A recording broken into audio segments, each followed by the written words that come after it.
Life is about trying to find out who we are, looking at ourselves, and trying to find how we fit what is right, what is not for us in the environment, in the world that is our environment. It starts out with our parents and family and lineage and place we are born, the country, the area, the language, the culture we're born into. All these things play a huge role in who we are. There's 8 billion, or at least that's what they tell us, 8 billion plus on the planet, of unique individuals. Which means there's 8 billion people really trying to always search and find out who they are. There's always this little thing way back in the head that questions. When things are going well, people don't really question. But when things start to struggle or shift and change, you start to question. You question others first, then you question yourself, and then you ask why, what, and how, and who. And then usually a life-changing event, something dramatic, that touches the heart, that makes you stop. Sometimes you hit a brick wall. Sometimes you have to really face something dramatically hard and heartbreaking to go, whoa, wait a minute. I need to take a look at who I am, what my role is in this. What do I have to say or do or be with it? And when you ask those questions, you take the first step on a journey. For some people, it's a short journey. For other people, it's a lifelong journey. For me, as I have learned over many years, through many directions, I've been doing it since the day prior to when I came in. I remember I think the first or second reading or psychic reading or astrology or whatever I've had, over these years, which my mother opened the doors to.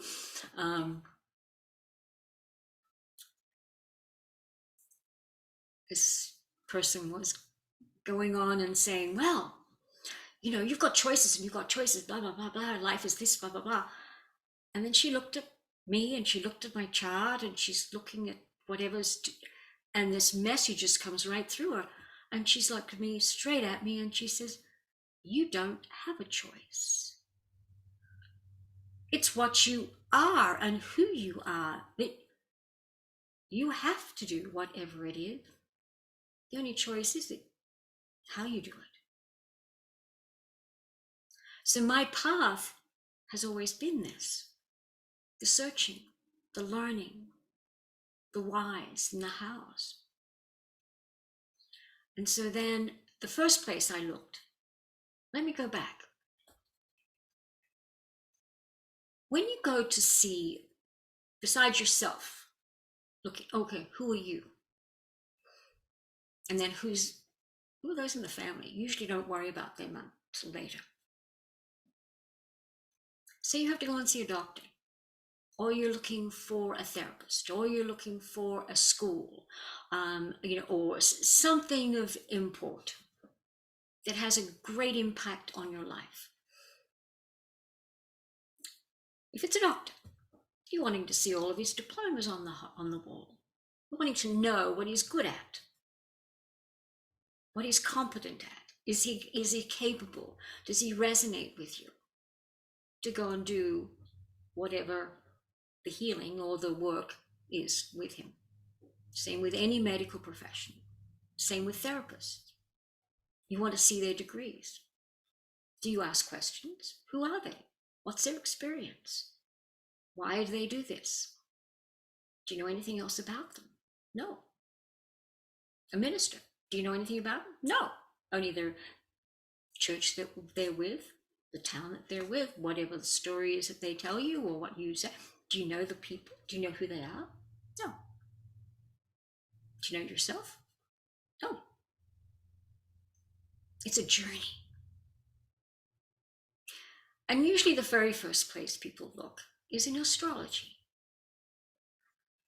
And Western astrology and Vedic astrology and all of that, you have the Zodiac, and they may be formed in different particular ways, and one focuses on the sun like the Western astrology, or the Vedic and earth natural astrologies focus on the moon.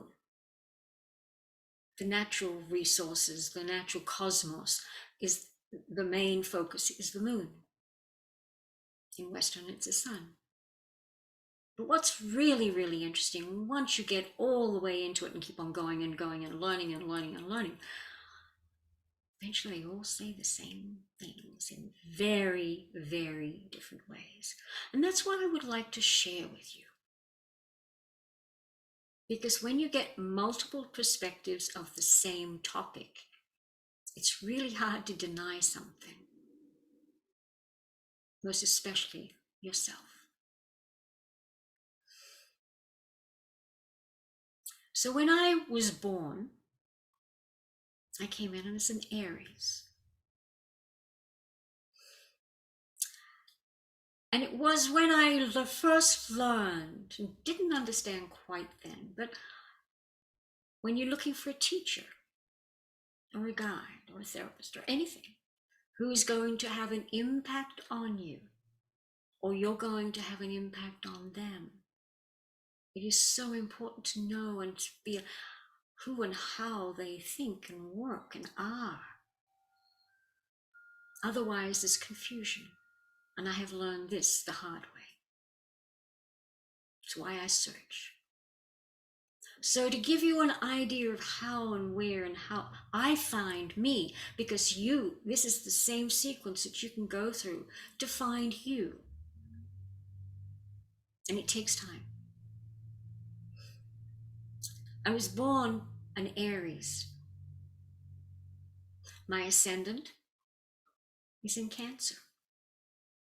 And my moon is in Pisces. Mercury's in Pisces, right on the top of it. And all of the other planets are. My sun is in the 9th house. It took me a while to figure out really what that meant. But not just my sun. The sun is in the 9th house along with the Mars, Venus, North Node, and Chiron. Chiron's the wounded healer. That's where your wounds go deep and they come in through soul, time, and space and consciousness. But that's what you've brought in to learn and grow through. It's rough.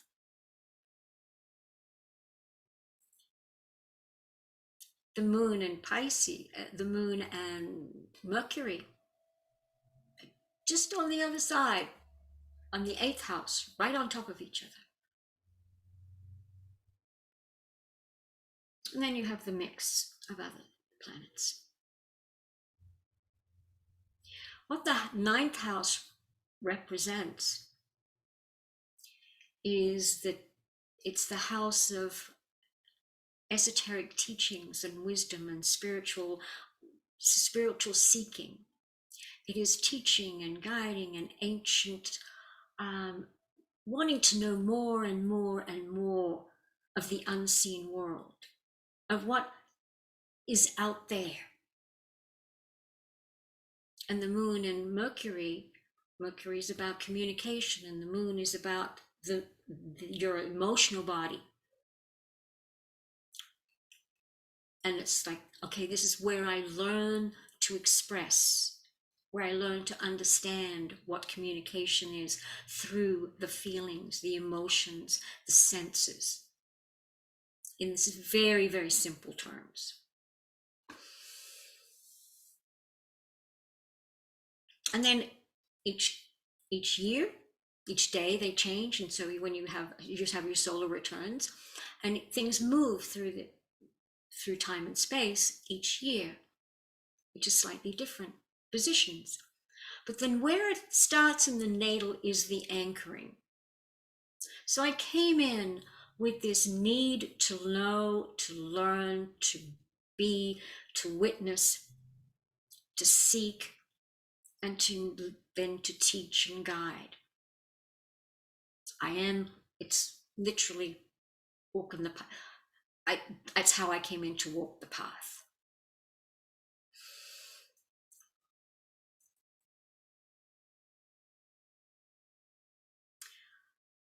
It took a long time. You start searching yourself, and then the best way to start understanding astrology is you pick somebody else, particularly someone you have there's two sides. People you resonate with, you get on really well with, and somebody who you have a challenge with. Do their astrologies with their permission. And see the difference where they are in the placement of the houses. Are they in opposition? Are they in contrast? Are they turned upside down? Are you looking at, wait a minute, no wonder I don't understand that person, because, whoa, they're completely opposite to me. Right there is a clue. Black and white, strange triangles and squares, and on the Zodiac. You may not understand the whole thing. You may not understand the technical part, but if you just look at the chart and you go, oh, no wonder we can't have a conversation, and it's like, it's always a battle, or it's always something else. It's not a flow. Whereas other people, you look at their chart and like, oh yeah, that feels right.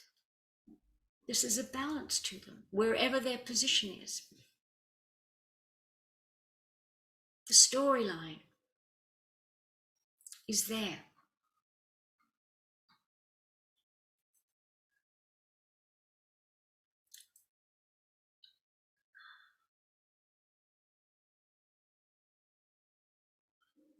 The name that you choose. And yes, soul does choose names. And soul does choose spelling of names. At least I believe that. I remember my parents saying, oh, your name was going to be this, or was going to be that, blah, blah, blah. And it says, but as soon as you were born, those names did not fit at all. And so you became Stephanie Ophelia. That's who you are. That's who you are. But you also go through an evolution of that too. When my sons were born, we had different names. Oh, my husband came up with some horrible things. Oh my gosh. I was like, no, please, no. And when he was born, there he was, Jeremy. But it wasn't Jeremy in the traditional spelling. I knew that. I looked at it, I was like, Jeremy. Jerame. That was who he was supposed to be. And my other son, when he was born, strangely enough, it chose Matthew, only with one T. And if I'd put two T's, that wasn't him. I looked at it, no, that's not him at all. So the matrix of Pythagorean numerology, and there's different forms of numerology, and all have their place and accuracy in their own way. But my teaching, my master was basically Pythagoras incarnate. And so he took me through and showed me the dynamics of the numbers, of the date and the names, and learning over the last 25 years of doing so many charts on what the vowels mean, what the consonants mean, what the sequence and flow of first, middle, last name, and when a woman takes on a man's the married name, how it changes her to take on a frequency that is not karma, but it's the vibrational frequency of the karma. And sometimes it can be good for a woman, and sometimes it can be not good for a woman. And when they let go of that name, it takes in time. They will go back to who, depending on the name they take. If they take their birth name, then they will go back to the energetics of that birth name, or they change it. Words are very powerful. Numbers are everything is a matrix. Everything is binary. We're told that, but now we are a binary code. We all have these social security numbers and phone numbers and all. If you actually get into it, there is a message in every one of them when you break them all down. I've learned that diseases, when you break things down into numbers, like my master, Michael, has written this incredible book on decoding 200 or so illnesses and diseases, breaks them down into numbers that show the emotional seed of cause for taking on that particular illness or disease or issue. And then when you play it out in the chart and in other charts, they mirror and layer on each other. And the affirmations, it's like, oh my God, it's right there for those who have eyes to see and hearts to feel and the wisdom to listen. That's why I do what I do, in the way that I do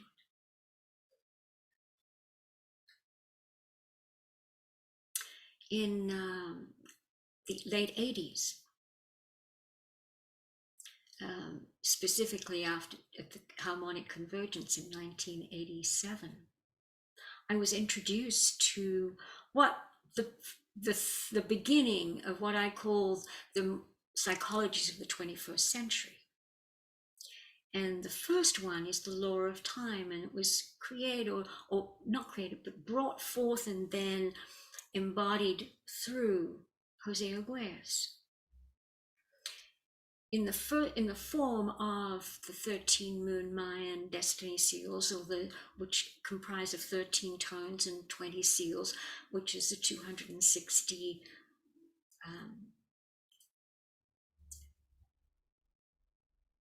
frequencies of the Zolkin. The Maya were brilliant. They've been doing this for thousands and thousands of years. And the Maya were brilliant mathematicians, just like the Greeks, and actually going back even further, that everything had a binary connection to the natural world. And in learning early on, most of it I didn't understand. I knew it inside in my cells, but I didn't understand the complexity of it. It took me years, and still every time I sort of go look, it's like, oh my God, now I get this. There's something else. This is a huge body of work unto itself.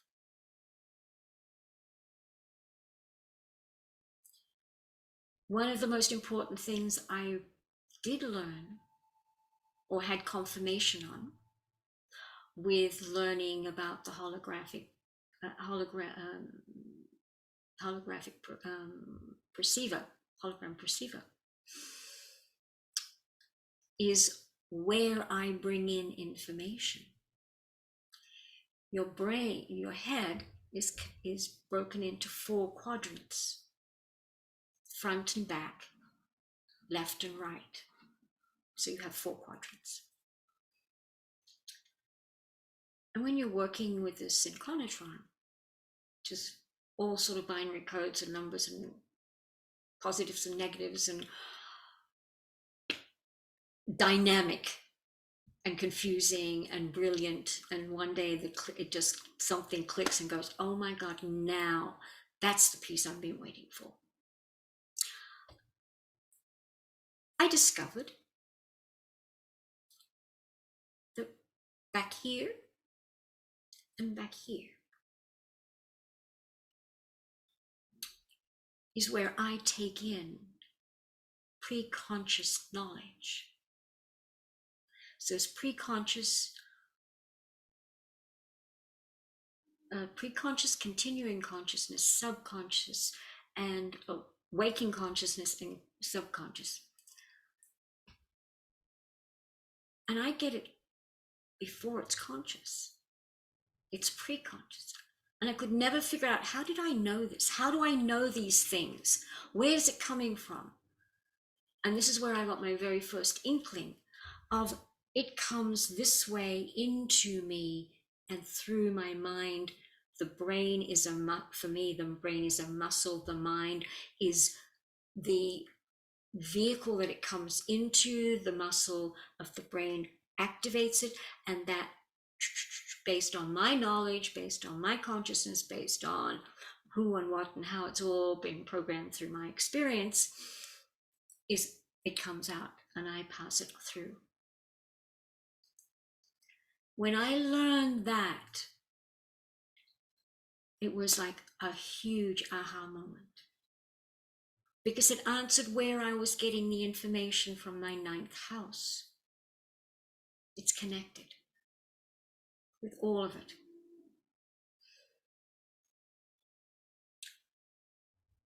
And with the Mayan destiny seals, it also showed me in my Zolkin that I'm a rhythmic seed. And the rhythmic seed is about being a gardener. The gardener goes into the garden, has a handful of seeds. No idea. Some has no idea what they are. Some, just take up a handful of seeds. How are you going to plant them? Each one be planted somewhere. Could be planted all together. Could be planted in small increments. Could be planted one at a time. What's the land like? What's the soil like? What's the environment like? You plant it and you have to wait for it to germinate. You don't know what the seed is. It's a mystery. It wasn't marked. So you have to wait to see, oh, that's a daisy. Oh, this one's a rose. Oh, that was a tree. Oh, that was a weed. But the gardener plants them all. I'm a planter of seeds. I plant seeds of knowledge or consciousness or messages into people. Meaning, purely by me talking and activating something in some of you, there's going to be little zings and, I don't know what that zing is, but I'm being required to share information.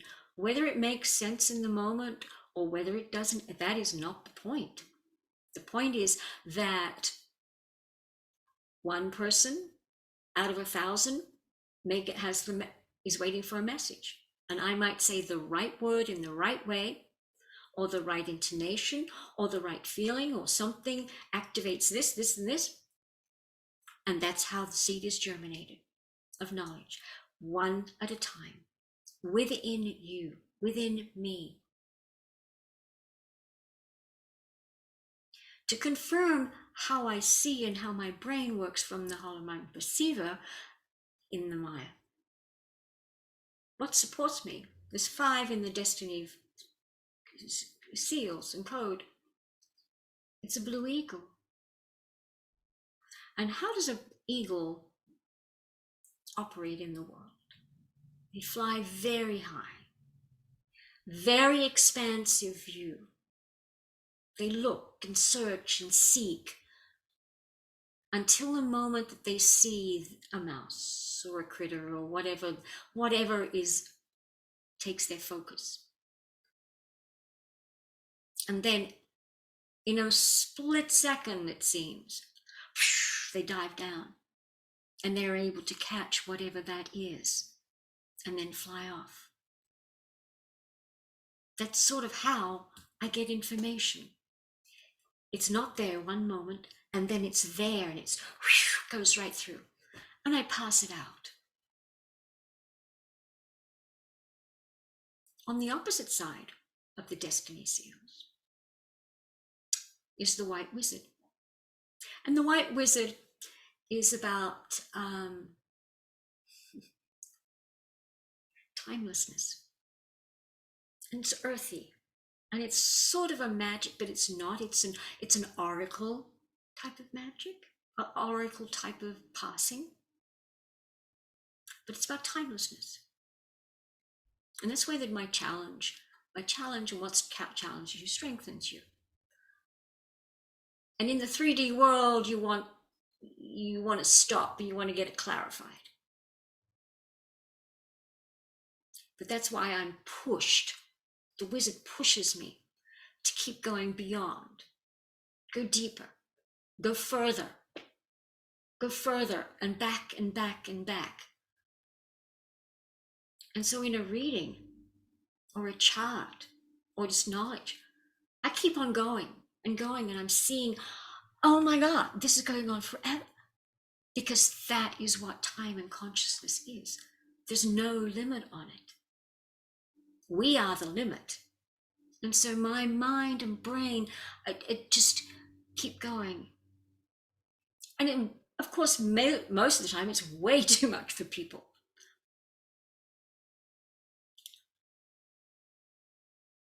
But that's how I pass the messages on to them as well. The hidden oracle, which is at the bottom,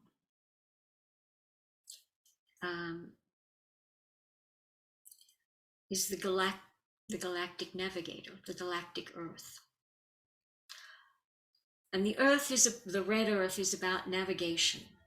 It's about traveling. It's about direction. How does the sailor learn to navigate the seas? How does the driver learn to navigate and drive and know where they're going? How do you walk the red road? How do you know and where and what and how to be and go, where it's safe and where it's not safe? And so that hidden oracle is the earth, me literally moving and walking and flowing with that. And I've done that all my life. I didn't know any of these things when I was younger, they just were natural. It's like, oh yeah. And then when I stepped back and looked and going, wait, of course, I had to move, I had to flow. That's what showed me.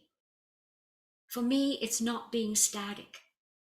Being still is one thing, but being static and stagnant is sort of death for me. Everything shuts down. I have to have a movement, a flow, to get things, the energetics flowing and movement, being able to come in and out and flow like the wind. If it's stagnant, there's nothing.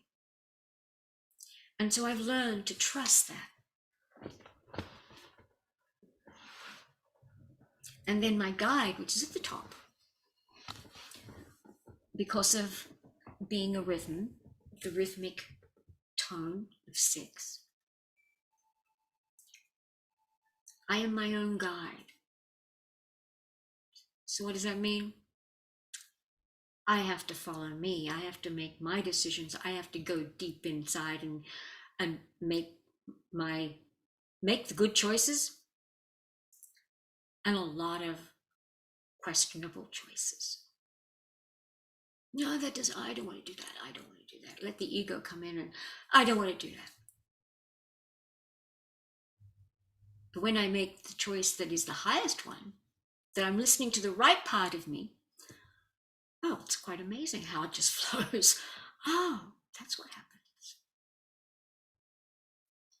These are all learning curves. They're all gifts. And if you want to translate it back to the astrology, when you look at all these different planets, they say the same thing.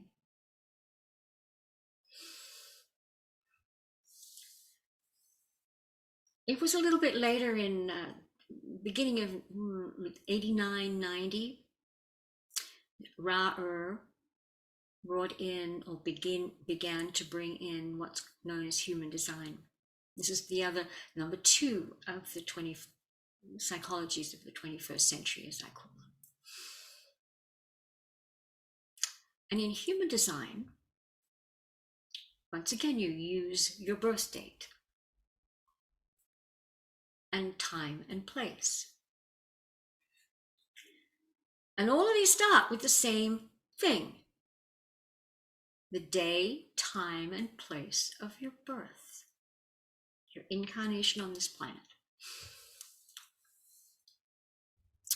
And so with human design, you have 2 astrologies when you see it. And you have one for the personality, which is the one of the birthday, your earthly birthday. And then the other is what they call the design. And that is the design of sort of your soul looking and anchoring. It's coming in and saying, oh, this is who this being is going to be. The primary one, the optimum of who she should be. And it's the divine, and it's 88 days prior to birth. So it's about 3 months before you're born. And they're usually not the same. Sometimes they're similar, and other times, other people are completely different. And the person who is living in the earthly not self, as Ra would call it, is completely out of sync with the design of who their soul wants them to be. And that was a very big revelation. It took me a while to figure, quite a lot of time going back and forth with human design, and then, going back and forth, or learning this and then coming back and going back. That's what weaving is, of knowledge, for me anyway. Is when I realized what that design was saying, this is who I'm the best person to be. If I follow this astrology here, but this is the one that I've been made to feel like this is who I should be. And there's a battle.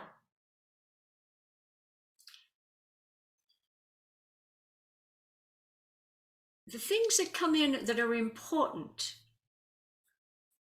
and like astrology, like numerology, like the destiny seals, the law of time, human design, and next the gene keys. They are huge bodies of work by themselves. And most people just focus on one thing as a major to focus. And they dabble in others.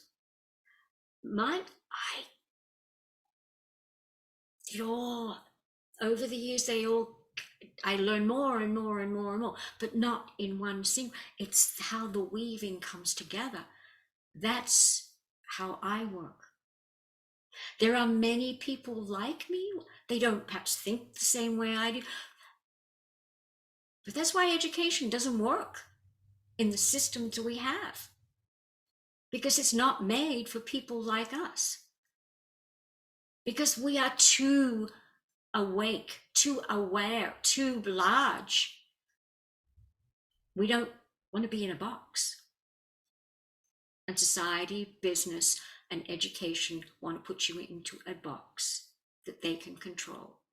whatever they is or are. So learning this and then knowing you have permission to be grander and bigger than you are, because this astrology says you have to be this, and you go, but this one is way better. Doesn't mean it's easy. That I can promise you. But it's another way of learning you. So there are increments of the authority and the profile and the gone out of my head.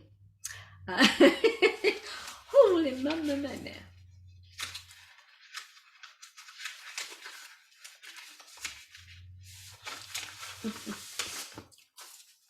Let me tell you.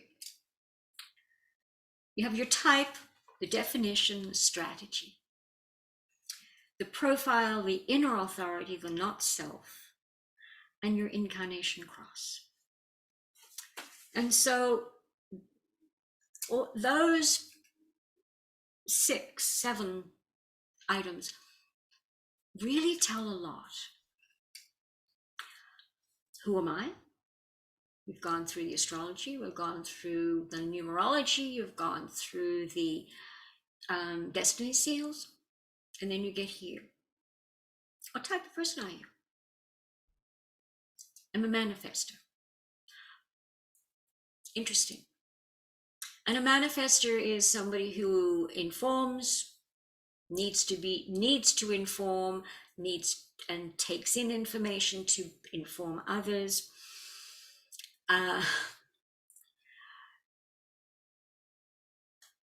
You initiate. You tend to take risks where other people would not take risks. You do things that are often in some way ahead of their time before you see.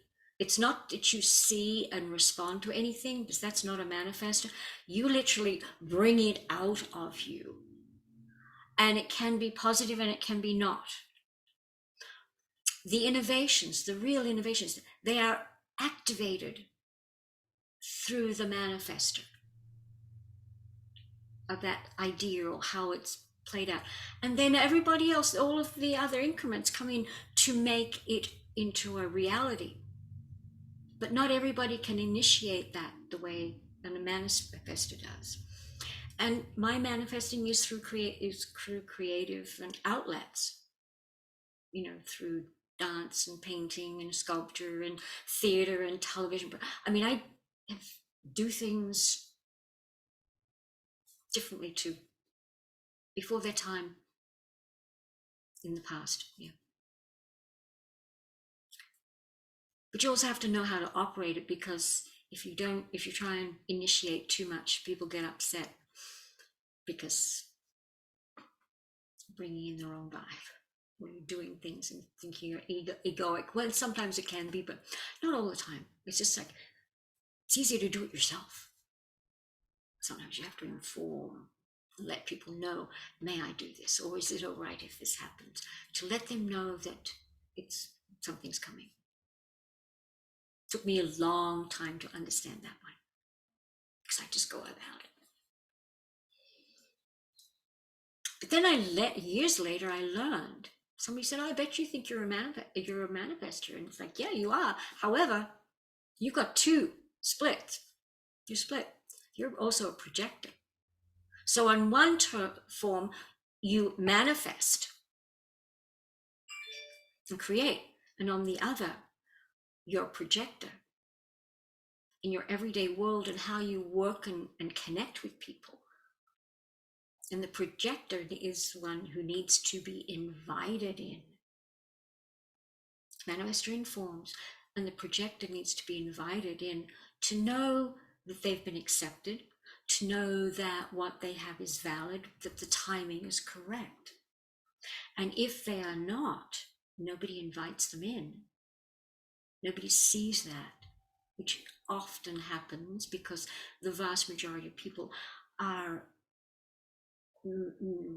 generators or manifesting generators, and they respond to what's needed, to a need, to a question, to a situation. They respond, oh yeah, we'll just go and do that. And usually they'd have no conception of what a projector is and why they need to be invited. They'd say, oh, well, yeah, you can do, yeah. If little children who are projectors are not invited into the circle, they will sit on the outside. They will not participate because they don't think they're welcome. They don't think they're known. They don't think it's allowed. It's something deep inside of them that says you have to wait to be invited in. And if you're not invited in, then you're a wallflower. And everybody thinks you're shy. Everybody thinks, well, you're a snob, or whatever they might want to think. When all that person really wants to do is just be invited in. For me, that's really important when I see a child who's a projector in a family. So important for me to go and tell them, you need to focus on that. You need to know to always invite that child to play toys, to go and play with their friends, to come be invited into to participate. Otherwise, they're just going to sit there and they're not going to be long. Is that found in any of the psychologies? No. Not for the reason that it's a soul journey.